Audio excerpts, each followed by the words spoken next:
Are you wanting to create a highly prosperous photography business doing what you love? Or maybe you have a great business already and want to up your game? Then you're in the right place. Master craftsman photographer Luci Dumas and her guests are here to support you on your journey. Now here's your hostess and tour guide, Luci.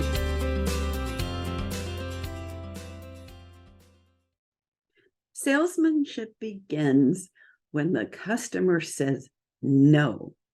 And that's a quote from a coffee mug that was popular years ago by Sandra Bynton. I wish I had the cup so I could show you. It has this great big monster and this little salesperson in it. It's very fun. You might want to Google that. All right. So today we're going to talk about handling objections. Before we do that, I want to remind you that if you haven't already subscribed to my YouTube channel, which I just got a custom URL, but you can just go to YouTube and put in Luci Dumas, the profitable photographer. I will show up. If it's not the profitable photographer included, then it's a channel I haven't posted much on. So don't judge me for that. All right. So here's why I want to talk about handling objections. And first of all, handling objections is not, like that coffee mug with the big monster and the little salesperson. Honestly, sometimes when there is an objection, it can be scary like that. So, but it's really not that scary. And I'm going to help you here break down, first of all, how to think about handling objections. And also, I'm trying to make this bigger so I can make sure I get all the goodies I want to tell you about. But here's the thing. No matter how great you are at photography or attracting ideal clients, planting seeds for eventual purchase, or just your salesmanship in terms of your system, no matter how good you are at that, if you're not able to navigate through what I'm calling objections, if you just surrender to it, like if someone says, oh, I want to decide later, and you say, oh, okay, you're not going to have the success you want. When you're positioning yourself as the trusted advisor, you're driving the bus. And so think about managing, encouraging people to think deeper when they are asking you something, or not sure how to put this, but I'm kind of working on it. I think it'll keep unfolding as I share, as we have this dialogue together where you're the listener. I hope. Anyway, so here's some of the tips, and whatever else unfolds, it will. So number one, well, first of all, when someone says something that sets you back on your heels, take a breath. That picture of the monster and the little salesman. When that little salesman takes a nice deep breath, the scariness of it can recede. So don't panic, is what I'm saying. So the first thing you want to do is what I'd say is head them off at the pass. What does that mean?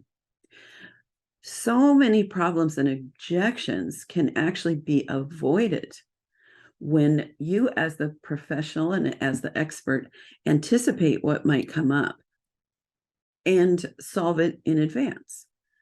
One of the reasons I have a consultation isn't just to get bookings, but it's to manage all kinds of details, like, what would I say? Oh, if somebody says, I don't have enough wall space, that could happen in a sales room. But if you've had them come in with pictures of their home and walls and measurements in advance, then if someone says that, it's easy to say, well, we talked about that place in the dining room up above the credenza that was 40 inches wide, that it could hold that. We talked about these things.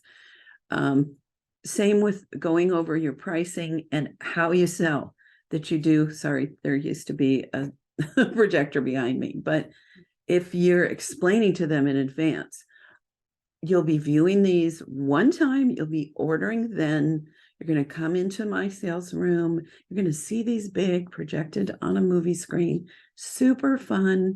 So we want to plan, we need everybody there. So that's another objection that often happens, which is, well, I need to talk to my husband. So the husband or the wife or the partner or the mom, if she's part of the buying decision, need to be there both for the consultation as much as possible and for the sale. So let's see. You want to be clear about how everything is going to go. And also another way you head them off at the pass is your whole marketing and your branding. So when people are being given good information, they have a good feeling about you, you're sharing your process, you're showing an interest in them, your website is beautiful, your branding is kind of clear, then their expectations that this is going to be an investment, or that who you are and what to expect is set. So there's not as much like, but wait, don't I get all the files, for 50 cents or whatever? Exaggerate much? Yes. All right. So prepare them. And, there's a lot that goes into that. And when I'm coaching people, we figure out the step-by-step plan so that by the time they get into the sales rooms, they may bring up something. And I'm going to go over some of those, but like they may bring up, can I order later? It's easier to say, remember when we first met, I shared that this is the time you're going to be ordering, but there's a little strategy before that, but I'm just giving you that, for example. Okay. So tip number 2 is try not to handle any objection through email or messaging. Establish a relationship with them where you're the trusted advisor, you're their friend, you do business on the telephone. If you're watching this is how we used to hold telephones, not like this or not like this. Anyway, it's so funny. We still do this. All right. Because there can be so much misunderstanding. And remember, people don't read and they don't retain what they read as easily as when you're talking to them and maybe showing them at the same time. If we're talking pricing or sizes or whatever. So, and it can get with emails and messaging, people don't hear your tone. And whenever there's an objection, the reason I want you to breathe is because that helps your tone be more loving, be more calm, be more like in the service of them. So don't panic, and especially if you're writing an email, don't send it, read it, and then call them, because holy cow. And if you ever need to send an email, make it short and sweet. Never explain, like, I have children to feed and my mother was sick and, all that stuff. All right, number 3. And this is the most important habit to get into. When someone asks you a question that is something we'll call an objection, ask a question back to clarify. Otherwise, you might launch into an explanation or, a response that isn't really what their concerns are. So, for example, if someone asks me, do you sell digitals? I could go into this whole, nobody prints their digitals. I have a lab that's the best in the country. It's archival. I'm going to help you. This whole messy thing. But if I say, why do you ask? Then they might say, to save money. So then I can say, if I were selling you digitals, in no way would it be the most economical way to work with me. If they say, I want to share with my friends and family, I can say, I don't sell digitals, but whatever you order from, I'm happy to post and tag you in Facebook, and you can share there. You just need to remind me once you pick up your finished art, and then you can share it that way. The third reason would be, I want to print Christmas cards. So then my response would be, well, I provide holiday cards for people, and the pricing on it can be anywhere from a lot to free, depending on whatever, what else you order. So can you see how that can be a really handy, helpful thing to do, is get clarity, and then you've got more power to serve them. It isn't about trying to trick them and sell them. It's about, because, I'm going to go like a big thing to remember. So much of when I'm selling something and I'm navigating their objections, it's because I feel so strongly that what I'm offering them is of high value. And so I don't want to have a possible great client or sale be lost because I kind of caved to their question. Hope that makes sense. Let me get a little water for this tickly nose. I'll be right back. Okay, so now I'm going to tell you about one of the most powerful tools, and any coaching client that's worked with me knows this, and I didn't make it up. It's the tool Feel, Felt, Found. So when someone says something that is, well, you can even do it with happy times too. But today our topic is handling those, like, oh, what do I say now kinds of thoughts or questions. Is you respond by appreciating how you feel, or how they feel, sorry. And then you acknowledge others have felt that way as well. And then you finish with, but what I've found is X. So let's go back to digital, because that comes up a lot. I hear what you're saying. You're wanting digital files, let's say, for archive purposes. Others have felt that as well. What I've found is that when you select what you love the most, and it's printed beautifully, and you have copies that you can pass down for generations, digital files become a lot less important. Now, I have had some situations where when they ordered well, I allowed them to purchase the files a year later that they ordered from, and the year later is so that they don't think, oh yeah, I'll get it in small and I'll print a wall portrait. Okay, so Feel, Felt, Found, or okay, I might use that when I'm going over some of these possible objections and give you some tips on ways I've handled it. But the other thing to remember is handling objections is, the more you sell, the more you sit with people, the more you search your own mind, because you are brilliant. You may not know this. I'm just telling you, you are brilliant. And so a lot of my responses have come from my own creative thinking.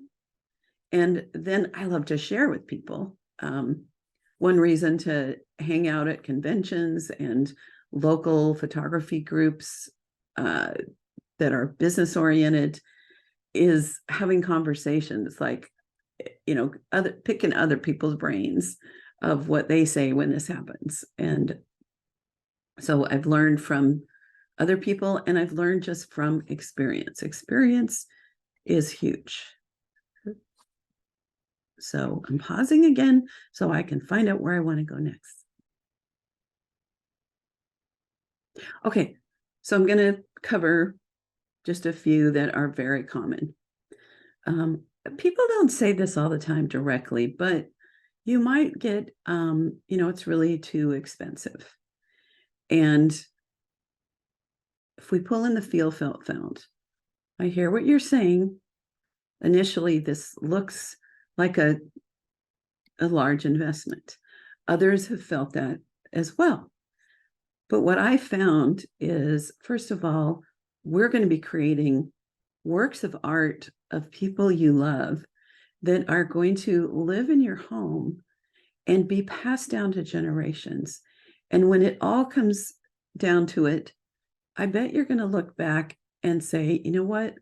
This was a very small investment compared to the value that I've gotten. Many of my clients have come back to me and said, it was kind of a stretch to purchase the portraits that you helped me order, but I tell you, they're the most important things in my home. Or I might pull up here in San Diego, we get fires. And I've had so many clients tell me that they had to evacuate because, the fire wasn't next door, but they were told to evacuate. And the first thing they grabbed once the kids, the pets, and the documents were safe were the portraits. And they've shared that it's because those were really what were most valuable in their home. Or another in the found, or what I found is people realize that of all the things you can invest in, furniture, vacations, meals out, portraits of people you love are the one thing that never go out of style and get more valuable with time. So this is too expensive with the feel, felt, found for you. Okay, I already covered get the digitals. This one comes up a lot, especially in the sales room. Can we order more later? I definitely want clarity on that first. So why? If they say, well, I just feel overwhelmed, because when I do my sales, I show them maybe 75 to 80 images I really love so that they can take out half of those, buy 7 wall portraits and an album. But it can be overwhelming at first. So if they say, I'm just feeling overwhelmed, I tell them, I have a step-by-step process where we're just going to make one decision at a time. Just tell me yes, no, and maybe. And then at a certain point, we've narrowed down to the ones that really make your heart smile. And then I'll help you pick sizes and so forth. If it's budget, I don't have as much money right now as I would like to spend. So if I get some now, some later, I can afford it. So now I've got that clarity. So a couple things I'd say potentially you're going to get your best value if you order everything now. And then we can figure out how to pay for it over time. It does take me 8 to 12 weeks to complete an order. So a lot of people find that if they can do half now and then the balance on pickup, or we break it into thirds, then you're going to get everything you want in a timely manner. Another thing I say sometimes, depending on the relationship, is no one ever does. So if they say, can I order later? I might say potentially, but truthfully, I've been doing this a lot of years and it's out of sight, out of mind, and people don't come back.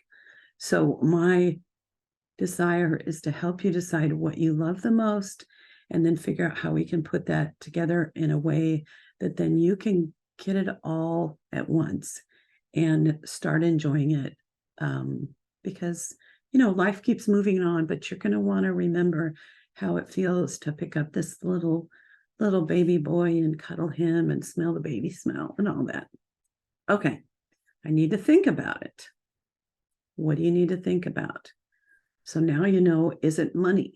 So you can take it from there. If it's, I'm not sure what size is best. Well, this is where you might have headed it up for the past, because in my perfect world, they've measured their walls, and I have notes about that. But if I know it's think about it, because, okay, here's the big thing you want to remember. People go home without ordering. The likelihood of them sending you that deposit or placing that order has gone down by 80%. So we want to get it done in the sales room. So if they say I need to think about it and it's a size, then I'll say, why don't you go ahead and order the size you think you want? And then if you need to bump it down one or up one, then, we'll handle it after that. Or I might say, how about if and this is where I'm priced for profit, so I can afford to do this. I might say, why don't we order it in that 24 by 30 size, let's say. But if you feel like a 40 by 60 is the best size, well, it depends on pricing. I'm going to go with a little easier. Why don't we order it in the 20 by 24 size? But when you get home, if you feel like 24 by 30 is the best size, based on everything you're ordering, besides this, I'll just go ahead and upgrade for you. How would that be? So, work with them a little bit. Another one we get a lot is, I'm not a wall portrait person. And I want to get back to, remember, also, we don't have wall space, but I'll try to remember to get back to that. We're not wall portrait people. So I might ask them, like, what is a wall portrait person? Or I might say, so this one has worked really well. And it comes from my passion, not my desire to trick them or talk them into something they don't want. Have you ever had a portrait custom designed to go with your decor that makes you feel so happy every time you look at it, that even strangers would love? Have you ever had a session like this? And almost always they'll say no. They're thinking, okay, we've gone to some mall studio or, senior portrait or something, and it's been just standard blue background. And I wouldn't want a 30 by 40 of that personally. We're not wall portrait people. Okay, another thing I say, if they're like, it just seems like egotistical. Something I say is, if I walk into a home and there's a beautiful wall portrait of the family, what it always tells me is that this family's priority is the family, not the furniture, not the jewelry, not the vacations, but the people that they love that live in their home, or that their priority is their children, or something like that. So that's a great one. Okay, something that happens, people will call, and because I always get on the phone, start to ask them questions, and if they push me and say, I just want to know the price, then I have responses. And at this point, I'm trying to be creative with this, but I might say, so is price the most important thing? And if they say yes, then I kindly say, well, everything I do is very custom, personalized. We're going to spend time planning. The sessions can be an hour or two. There's no hurry. I'm going to help you select art for your home. And so because of the amount of service and everything I'm doing to create something really special for you, I'm not going to be the lowest priced. So if that's your priority, maybe another time you'd be looking for what I do, I'd be happy to chat with you. All right. I did the feel, felt, found. So let's see what else Okay.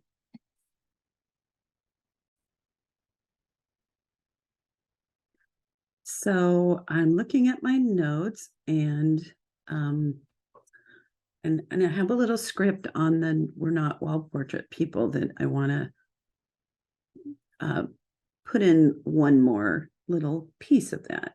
And this especially happens in the sales room because the way I structure my sales is we narrow down to the ones they really like, and then we put them into wall, small, and album categories. And people at that point might say, well, I know I don't want a wall portrait, or I know I don't want a book. So instead of just saying, oh, okay, I say, well, I have this system that's going to help you select.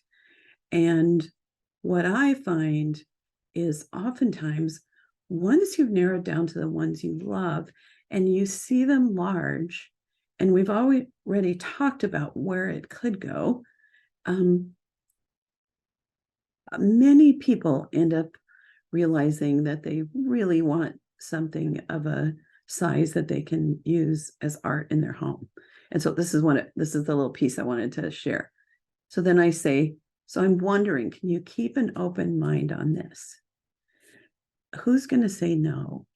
And truthfully, so many clients that say they don't want a wall portrait end up with at least 1 to 3 wall portraits. You may or may not know that my superpower is selling wall portraits, and most of my clients order between 3 and 7 or 8. I like to decorate their whole home. So let's see. Another thing I say to the I'm not wall portrait people is, a wall portrait that is beautiful, celebrating who you are, who your family is a wonderful way for you to feel that love and value every single day over and over again. Whereas if it's a small one on a tabletop, you don't get that same emotional connection. I'm not going to force you unless, if your business is where they have to buy a wall portrait, then you might think of some other creative objections to that. But anyway, let's say I'm not going to force you, but I just want you to keep an open mind because it might surprise you once we go through this process, that you start to realize how great it would be to have something in your home. So I think that is what I have to say. So I'm just basically just a little, okay, remind you, please go to YouTube and watch some of the videos. This one is there if you're listening on audio and you want to see me wave my hands around and smile at you or whatever.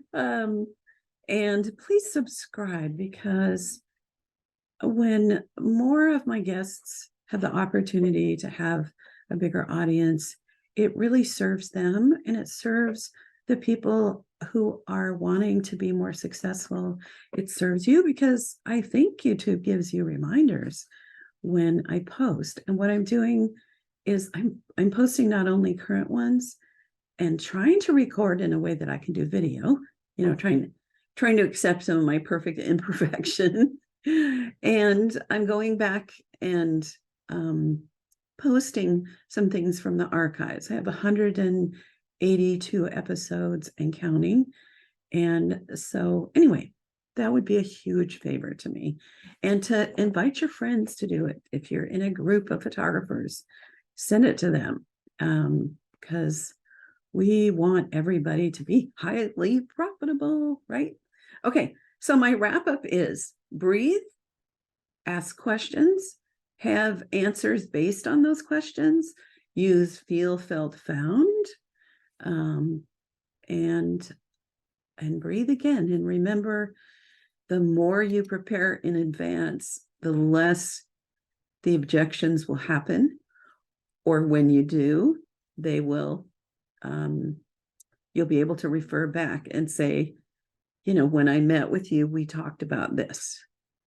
And especially if someone's, this is a whole other thing, but if someone's trying to negotiate pricing or something in the sales room, I have learned to say, these were my prices or these were my policies when you booked me, and they're still my prices and policies.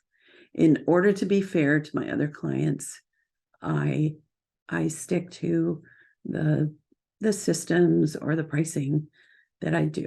So anyway, I hope if you're listening to this and you're anticipating a wonderful holiday celebration, whatever holiday that is, that it's just warm and wonderful, or peaceful, or simple, or complicated, noisy, quiet, whatever it is, it's all beautiful. And that's it for now. Bye.